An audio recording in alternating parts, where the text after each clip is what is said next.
Church notices. Hot and raunchy. Strippers and topless. Book your Christmas function. Phone Neil. Wild times ahead for Father Neil and the Holy Rollers of Cairns. Welcome to the last Media Watch of the year, when we review the best of the worst of 2002 and award the mighty Barra. A special mention first for the contribution to free speech of the Cairns Post. You'll remember that disgruntled reader Brian Law stood on the steps of the Post and handed out this barbed pamphlet. The Cairns Post. 5 principles of service. 1.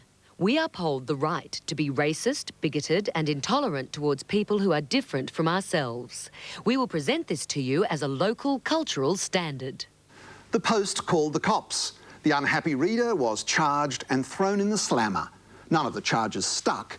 When Brian Law then complained to the Press Council, the editor of the Cairns Post put up this embarrassing defence.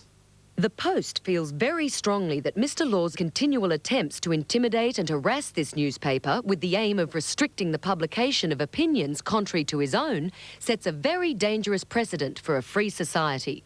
To which Brian Law responded, How exactly does one poor, marginal person intimidate a Murdoch newspaper?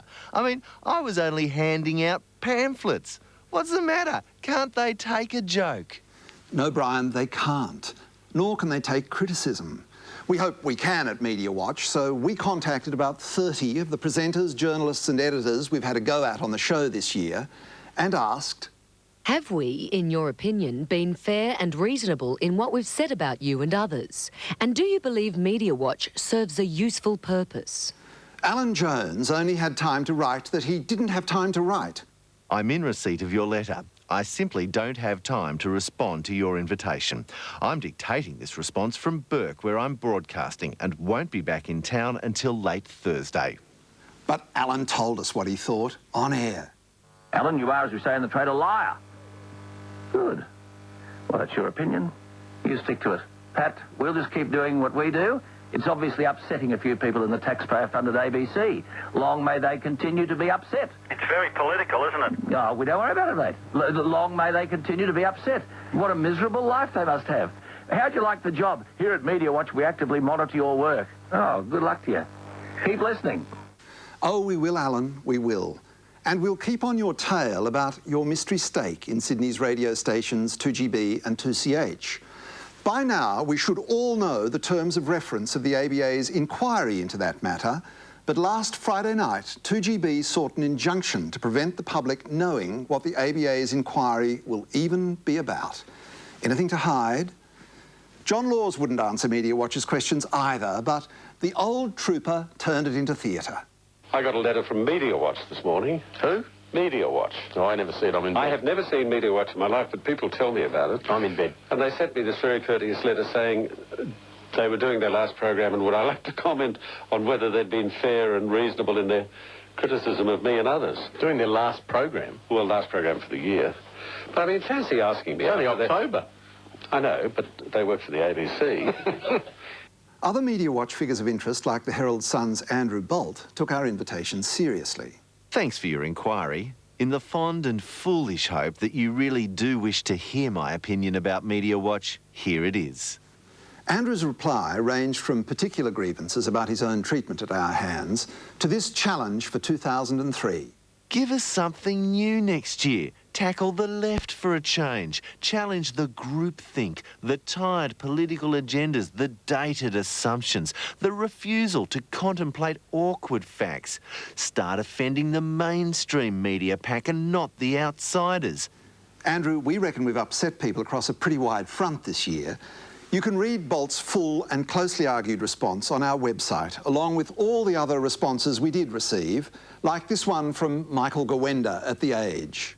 Media Watch has annoyed me at times, but then there are times when I'm sure The Age has annoyed and disappointed a fair number of our readers.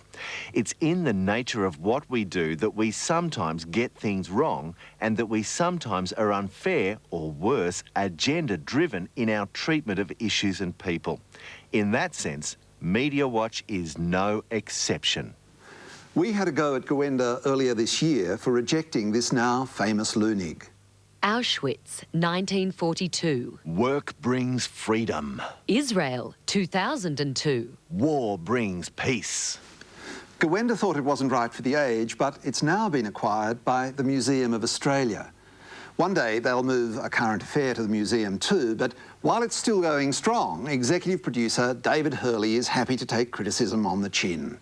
If we dish it out, as we do, we ought to be prepared to cop it occasionally, as we do. His main complaint about us is the cuts we take of his show to put to air. All too frequently, you've broken the very rules you vow to uphold, particularly through your selective choice and editing of sequences of material which you then employ as a rod with which to beat us and others. Of course, we reckon we cut to the chase, but it's true, editing is everything on television, and no one knows that better than Dave Hurley. We always hear from him when we have a query about A Current Affair, but we've never been able to raise Melvin Mansell of the Adelaide Advertiser before. But here he is at last. Media Watch has certainly achieved a high level of consistency in its blatant bias against any media outside of the ABC and the Fairfax Press. Not surprising, given the presenter is a journalist with the Sydney Morning Herald. How does that strike a blow for integrity? Not very with the Herald right now, Melbourne. I'm on leave, as we say in the credits, every week. Actually, unpaid leave. These days, I work for the ABC, and if you have some dirt to dish on either Fairfax or the ABC, send it our way. Don't hesitate. Judge us if we don't follow through. Fred Hilmer, CEO of Fairfax, isn't always an easy man to understand, but it seems he's not completely thrilled with Media Watch either. With respect to your attention to our publications, it comes with the territory. On occasion, the subject matter you choose, given the challenges of our time and the responsibilities we bear, is trivial to your mission of being a yardstick of our performance. Lobbyists have been unhappy about Media Watch too, particularly Colin Rubinstein, who we caught making a misleading attack on a documentary critical of Ariel Sharon. Rubinstein's complaint about us at the time was rejected by the ABC. So what does he think of us now? Through selectively reporting, distorting and omitting facts and information, we believe you have breached the ABC Code of Practice. You have allowed your program to become a vehicle to pursue ideological and personal vendettas. Nothing ideological about Dr. Rubinstein's work. He's a professional lobbyist for the Australia, Israel and Jewish Affairs Council. He's promised to keep complaining. Janet Albrechtsen complained loud and long about us to her readers. As gatekeeper of acceptable opinion, Media Watch resorts to reprehensible means to shut down debate and smear the reputations of those with opinions it dislikes. It is a parody of upholding journalistic standards. Janet put a new word into the lexicon this year, to Albrecht, to lift and twist somebody else's words to support your own argument.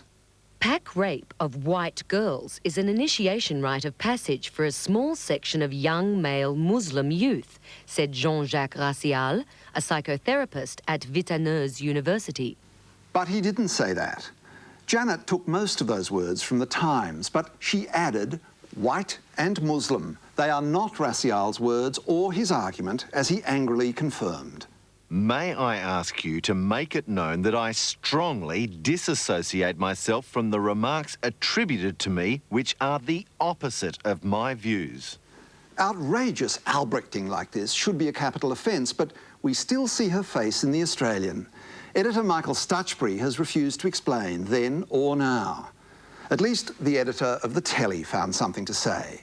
Media Watch 2002 was fatally flawed from the moment it was saddled with a host whose own astounding conflict of interest automatically destroyed the credibility of any judgment he could pass on the ethics and standards of others in the media. Campbell Reed. But Campbell, even if I were a secret agent for the dark side, what are you going to do about the failings we've highlighted in your paper? In June, we caught your reporter, Matt Sun, pinching paragraphs for a story on the New South Wales Police. You then sent him to London as the Telly's Cadet of the Year. In July, we caught the Telly pinching material from The Guardian for its guide to the World Cup. Not just stuff about the players, some of it wrong, but trivia about waterfalls and beer. Milwaukee is the only city in the world that brews more beer than Dortmund. This was plagiarism on an industrial scale, but were there any consequences at the Telly when we exposed it? You responded by sending us that ugly little barramundi which inspired the Campbell Reed Perpetual Trophy for the brazen recycling of other people's work.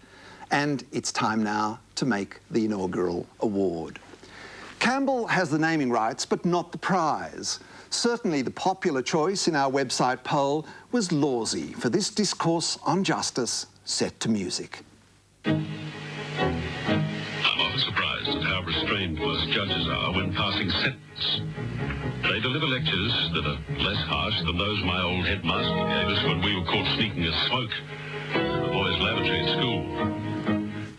Lawsy has been playing that piece for so long he'd forgotten it was written by Mike Royko of the Chicago Tribune. He apologised to his listeners, but he doesn't win because we take finding fresh talent very seriously here at Media Watch. Our choice was clear. The futurist with the crazy photographic memory, the columnist for Fairfax's BRW who thought no one would notice a little cut and paste from Fast Company magazine. Her June column was 36% Fast Company. Her July column was 57% filched from the same source. In August, she overreached herself and lifted 70% of her column straight from the American magazine. It took BRW 3 months to twig, then they fired her. Of course, we're speaking of Rosemary Herseg, inaugural winner of the Campbell Reed Perpetual Trophy. The original Barra was fed to our cat, but Rosemary will receive this handsome replica. It's a bonus for her. She'd already found a bright side to her sacking. At least now I won't have to look at that hideous mugshot of myself in BRW. The Campbell Reed is now a very useful fridge magnet with all our contact details on it. Just send us a stamped self-addressed envelope to ABC Media Watch, GPO Box 9994 Sydney, and a magnet is on its way to you. Let's keep in touch. The best stories on Media Watch this year have come from our viewers. Thank you for the fun we've had in 2002. Stay vigilant over summer. Keep an eye on our website and check out our broadband classics. We'll be back in February. Until next year, good night.